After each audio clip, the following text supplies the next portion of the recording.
हजारों सालों की राख, टूटे मंदिर, लूटे खजाने, फिर भी सोमनाथ आज तक कैसे जिंदा है? क्या यह सिर्फ एक मंदिर है या इतिहास के भीतर छुपा वह रहस्य जिसने हर विनाश को चुनौती दी? 1025 की वह भयानक रात जब गुजरात के वीरावल में अरेबियन सी के किनारे खड़ा सोमनाथ मंदिर खतरे में था। मोहम्मद गजनी की सेना ने मंदिर पर तेजी से हमला किया, खजाना लूटा और शिवलिंग को तोड़ने की कोशिश की। अलबरूनी की किताब तारीख है हिंद के मुताबिक उस समय मंदिर में हजारों भक्त थे और मोहम्मद गजनी ने सभी भक्तों को बेरहमी से मार डाला। वह रात इतनी भयावह थी कि पत्थर भी चीख उठे, लेकिन यह सिर्फ एक शुरुआत थी। सोमनाथ बार बार टूटा, लेकिन हर बार फिर से खड़ा हुआ, जैसे कोई दिव्य शक्ति इसकी रक्षा करती हो। क्या यह सिर्फ एक मंदिर है या इसमें कोई ऐसी ताकत छुपी है जो समय और तूफान दोनों को हरा देती है?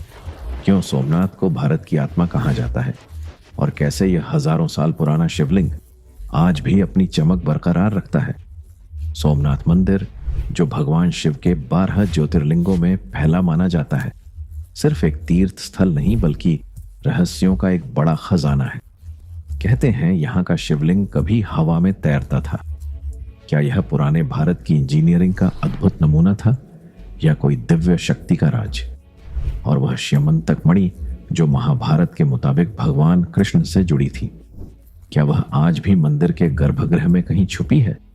2020 में जब IIT गांधीनगर के पुरातत्व विशेषज्ञों ने मंदिर के नीचे खुदाई की तो एक 3 मंजिला इमारत का पता चला। एक ऐसा ढांचा जो शायद हजारों साल पुराना है। यह किसका रहस्य है? क्या यह रावण के समय का है या कोई और पुराना सीक्रेट? और वह बाण स्तंभ जो 6ठी सदी के शिलालेख के साथ कहता है कि यहां से अंटार्कटिका तक कोई जमीन नहीं आती। ये बात आज आधुनिक विज्ञान भी मानता है, लेकिन उस समय के लोगों को यह ज्ञान कैसे मिला जब न सैटेलाइट थे न ही नक्शे? सोमनाथ की कहानी सिर्फ हमलों और तूफान की नहीं बल्कि पौराणिक कथाओं से भी जुड़ी है। स्कंद पुराण कहता है कि यह मंदिर चंद्रदेव ने बनाया जब उन्होंने दक्ष के श्राप से मुक्ति पाने के लिए यहां शिवजी की तपस्या की। यह वह स्थल है जहां त्रिवेणी संगम, कपिला, हिरण और सरस्वती नदियों का मिलन होता है। कहते हैं सतयुग में चंद्रदेव ने इसे सोने से बनाया, त्रेता युग में रावण ने चांदी से और द्वापर युग में भगवान कृष्ण ने चंदन की लकड़ी से। लेकिन क्या यह सिर्फ कथाएं हैं या इनमें कोई सच्चाई छुपी है? और अगर यह सच है तो वह सोने चांदी के मंदिर कहाँ गए? और दोस्तों, सोमनाथ के आसपास बहती गोमती नदी का एक अजीब रहस्य है। हर रोज सुबह इसका पानी बढ़ता है और रात को घट जाता है। वैज्ञानिक इसे समझ नहीं पाए, लेकिन स्थानीय लोग कहते हैं यह शिव की माया है और वह अरेबियन सी जो हजारों साल से मंदिर के पास बहता है, उसने कभी इसे नुकसान नहीं पहुंचाया।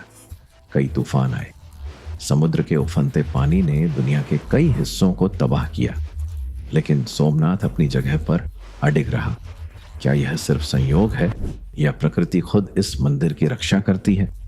यह मंदिर सिर्फ एक धार्मिक स्थल नहीं बल्कि भारत के उस सनातन जीवन का प्रतीक है जो हर संकट के बाद फिर से उभरता है। कहते हैं इस मंदिर पर 17 बार हमले हुए, लेकिन हर बार यह और भी शानदार रूप में उभरा। क्या इसकी नींव में कोई ऐसा मंत्र छुपा है जो इसे अमर बनाता है?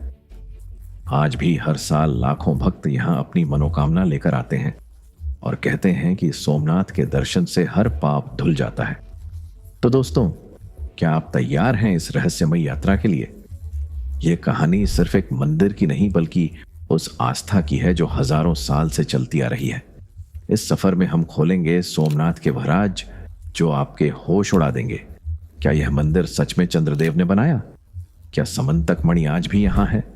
बाण स्तंभ का यह ज्ञान कैसे मिला? और वह 3 मंजिला इमारत का राज क्या है? तो बने रहिए हमारे साथ और कमेंट में हर हर महादेव जरूर लिखिए। अगर यह कहानी आपको पसंद आ रही है तो वीडियो को लाइक करें और चैनल को सब्सक्राइब करना ना भूलें। चलिए शुरू करते हैं सोमनाथ मंदिर के इस अद्भुत और रहस्य से भरे सफर को। दोस्तों, सोमनाथ मंदिर की कहानी शुरू होती है एक ऐसी दुनिया से जहां देवता और असुर एक साथ रहते थे। यह है सत्ययुग की बात, जब स्वर्ग में चंद्रदेव यानी चंद्रमा अपने रूप और तेज के लिए जाने जाते थे। स्कंद पुराण और ऋग्वेद के मुताबिक चंद्रदेव की कहानी एक ऐसी कथा है जो सोमनाथ मंदिर के जन्म से जुड़ी है। तो चलिए इस पौराणिक सफर पर चलते हैं और जानते हैं कि कैसे यह मंदिर बना भारत का पहला ज्योतिर्लिंग। चंद्रदेव एक सुंदर और तेजोमयी देवता थे जिन्होंने राजा दक्ष की 27 कन्याओं से विवाह किया था। इनमें से एक थी रोहिणी, जो अपने रूप और मनमोहक स्वभाव के लिए सबसे अलग थी।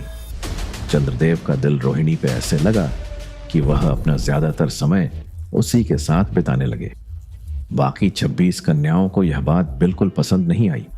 उन्होंने अपनी दुख की बात अपने पिता दक्ष के सामने रखी। दक्ष को यह सुनकर गुस्सा आया और उन्होंने चंद्रदेव को एक भयानक श्राप दे दिया। कहते हैं कि दक्ष का श्राप इतना प्रचंड था कि चंद्र का तेज और रूप धीरे धीरे खत्म होने लगा। उनका शरीर कमजोर होने लगा और उनका सुंदर चेहरा मुरझा गया। क्या यह श्राप चंद्रदेव को हमेशा के लिए खत्म कर देता, या कोई ऐसी शक्ति थी जो उन्हें बचा सकती थी?